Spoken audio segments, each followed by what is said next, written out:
Hello, boxing fans around the world. Thank you for joining me once again here on Talk and Fight for another episode of Boxing News Headlines, courtesy of our friends across the pond at boxing247.com. And today's episode, we're going to start off with a little bit of local news here from Toronto, where unbeaten featherweight Bryan Acosta remains now 18-0, 8 knockouts, because he scored a 6-round knockout over John Martinez last night at the Rebel Entertainment Complex here, as I said, in Toronto. Acosta apparently put a beat down on Martinez from the get-go and finally put him down and out at 59 seconds of round 6.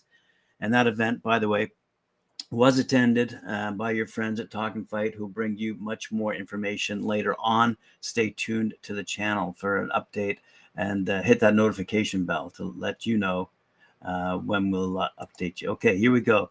In other news, on undercards around the world, boxing superstar and 7-weight world champion Amanda Serrano admits she was taken by surprise when she received the news that IBF champion Sarah Mahfoud was prepared to accept a unification fight that will take place now in Manchester on September 24th.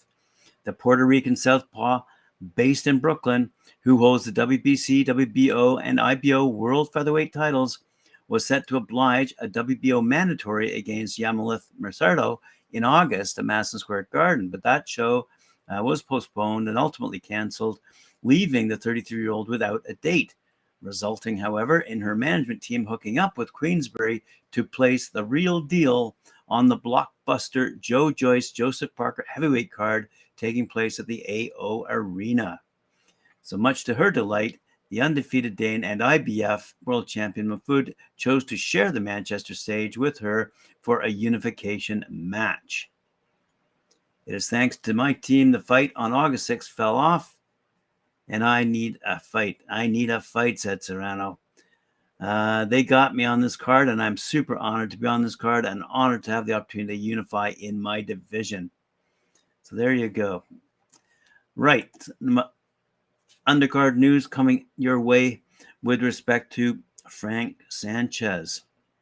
2 exciting high-stakes showdowns have been added to the jam-packed 4-fight Fox Sports PPC pay-per-view event headlined by the return of former WBC heavyweight world champ Deontay Wilder, as he takes top-rated Robert Nightmare Helenius on October 15th at the Barclays Center in Brooklyn. So as I said, this telecast will now feature undefeated Cuban sensation Frank Sanchez, who's set to battle with Puerto Rican Olympian Carlos Negron in a 10-round heavyweight duel, while top bantamweight contenders Gary Antonio Russell and Emmanuel Rodriguez meet in a 12-round rematch, opening the pay-per-view telecast at 9 p.m. In the co-feature, former IBF super middleweight champion Caleb Sweethands Plant faces 2-time WBC super middleweight champion Anthony the Dog Durrell in a WBC super middleweight title eliminator between 168-pound rivals. So there you go. There's a much bigger story. Please go to boxing247.com to read all of the quotes related to that fight. But let's move along to the next fight I want to talk about. Undefeated Troy Williamson, 18-0-1 with 13 knockouts, joins Wasserman Boxing's fight night as part of a huge night of free-to-air boxing on Saturday, September 17th at the University of Bolton Stadium. In his way stands another El Yacare, or the Alligator, but this time it's in the form of David Benitez, 8-7 with 2 knockouts, and not Walter El Yacare Sequeira, who faces off against Lyndon Arthur, 19-1, 13 knockouts in the main event of the evening. A fight that has come in to replace Nathan Gorman, 19-1, 13 knockouts, who is continuing to focus on his British title preparations as mandatory for the heavyweight title against Fabio Wardley. Williamson is excited ahead of his Bolton appearance on the Channel 5 card. Darlington's Williamson is prepared to run through every wall to get his ideal Northeast bout against Josh Prettyboy Kelly. After a successful defense of his Lonsdale belt, he can't wait to dust off his gloves and get the wheels back in motion ahead of the potential fight with the Newcastle's Kelly. Wasserman Boxing, by the way, is presenting the Lyndon Arthur 1901, as I said, explosive return to the squared circle as he looks to tame the tough Argentine Walter Gabriel Sequeira at light heavyweight. A fiery all-Welsh British lightweight title after affair will also feature current champion Gavin Gwynn and Newport's Craig Woodruff, as well as Trojan Troy Williamson, putting on battle armor, says the story, as part of a huge night of boxing, as I said, September 17th, University of Bolton Stadium, live in the UK on Channel 5. Let's move along to a couple of cards that have now been solidified. We're looking at the Canela Boxeo professional boxing card, set to take place this Friday evening. You're going to see in the main event a couple of lightweights, 10 rounders.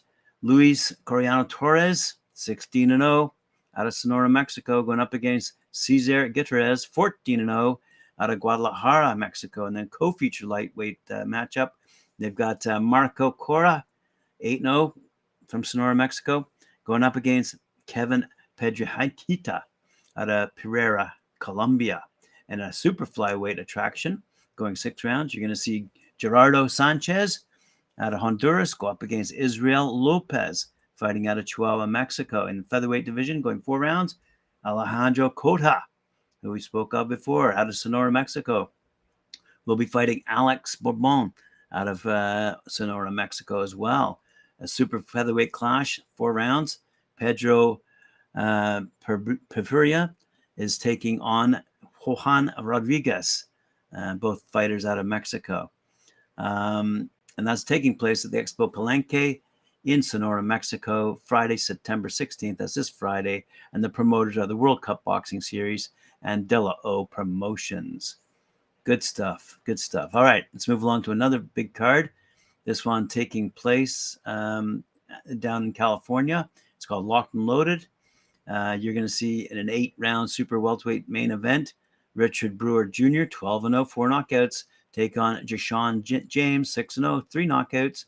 And in an 8-round featherweight contest, you're going to see Roberto Meza Jr., 15-2-1, 8 knockouts, take on Isaac Avalar. And in a 6-round super lightweight bout, Esteban Munoz, 6-2, 4 knockouts, going up against Miguel Barajas, 2-2 with 1 knockout. A 6-round lightweight battle features Ruben Islas, 6-0, taking on Eric Benitez, 2-3 with 1 knockout. And the 4-round featherweight bout is going to see David Salinas, 2-0-1 with 1 knockout, versus an opponent to be determined. Locked and Loaded will take place at the Doubletree Hotel in Ontario, California on Friday, September 23rd, and doors are open at 6:30 Pacific time. Let's move along to a story about David Bentley, another fighter who has been somewhat tormented and suffered some mental health issues as he's dealt with and resolved. He's revealed that he put himself through the torment of reading the social media comments following his defeat to Felix Cash in April of last year. Bentley was brutally parted from his treasured British title belt at York Hall, the same venue that played host to his first defense of the second coming of British champion against Marcus Morrison this Friday live on BT Sport. So in the first of a new series of special features as part of the Unibet Lowdown, Dev Sani introduces a one-on-one, which tells the life story of the charismatic middleweight. The exclusive Bentley episode will be posted live at 6 p.m. on Wednesday, which was 6 p.m. Last evening. Let's continue on. The 27-year-old who recaptured his title in a compelling clash with the previously unbeaten Linus Adufia in May talks through his forthcoming challenge from Morrison, potential future matches against promotional stablemates Hansa Shiraz and Nathan Heaney, while looking back on being left in Ghana by his parents at the age of 8. In the episode, he also discusses growing up as a young black man in London and the feeling of being stereotyped and stopped by the police since he was 11 years old. Quick quote, I feel I'm a mad realistic guy, and I know there's that was a bad loss with respect to his cash collapse. Two of my friends pulled up at the venue, and after I tried to ghost them and look the other way, they asked if I was all right. And I said, don't watch that, man. Slowly, the whole family started to slide up, and I was literally trying to slide out. After that, I was just lying on my bed one day and posted on my Instagram. I was going through the comments, and I had people telling me to go back to the amateurs and learn from this and that. I was burned out, and I wanted to reply, but to go, nah, I'll be here all day going through it. Some people were telling me I'd be back, and some were full on rinsing me. Although after I went through Instagram, I was like, okay, cool. Let's check Twitter. I tapped in my name, saw all the abuse, then went through the fight, and the abuse was crazy. It was mad. I don't know if it was upsetting me, but it bothered me. I got to the last of about 300 comments, and I was like, it's done now. There's nothing now that I'm going to push my emotions, whether it's positive or negative. You could say I have the emotional strength from it, and now when I see things, I can laugh. The British middleweight champion Denzel Bentley, 16-1-1, 13 knockouts, will defend his title against Marcos Morrison, 24-5 with 16 knockouts at York Hall this Friday, September 16th, and that'll be shown live on BT Sport. There you go. Be careful with your comments. I guess these guys have soft skin. All right, two-time world champion Marcos Medina has confirmed he will appear alongside the WBA at the 6th annual Box Fan Expo, taking place this Saturday evening at the Las Vegas Convention Center from 10 a.m. in the morning till 5 p.m. in the evening. The expo will also coincide with the mega trilogy fight between Canelo Alvarez and Gennady Golovkin that will take place later that evening at the T-Mobile Arena in Las Vegas. Medina will hold a meet and greet with his fans at the WBA World Boxing Association booth during the fan event held over the Mexican Independence Day weekend. As I told you all yesterday, this event has coincided with some of the sport's legendary classic fights held in Las Vegas, which we don't need to repeat. But if you're down in Las Vegas this weekend for the fight, make sure you check out that Fan Expo. There's going to be an awful lot of people showing up, including Roy Jones Jr., Roberto Duran, Badu Jack, Inicia Estrada, Ryan Garcia, Teofimo Lopez, Juan Marquez, Michael Spinks, Franchon Cruz de Zun, Marco Barrera, Rolando Romero, Jose Ramirez, David Benavidez, Sean Porter, Jesse Vargas, and Eric Morales. Wow, what a lineup. Good to be a fan down in Las Vegas and check out that fight and check out that convention. It's going to be a great show. Medina, for his part, is an Argentine former professional boxer who competed from 2004 to 2014. He's a two-weight world champion, having held the WBA regular super lightweight title from 2011 to 2012 and the WBA welterweight title from 2013 to 2014. An exciting and versatile pressure fighter to watch in the ring, Medina was well known for his formidable punching power, always delivering incredible performances, and was never stopped in any of his 40 professional fights. Well, there you go, boxing fans. Thank you for joining me once again on Talk and Fight. Really appreciate it. Remember to like, share, subscribe, hit that notification bell. And we'll see you again at 4 p.m. when we join Mike Orr and Cedric Ben for their show, Knuckle Up.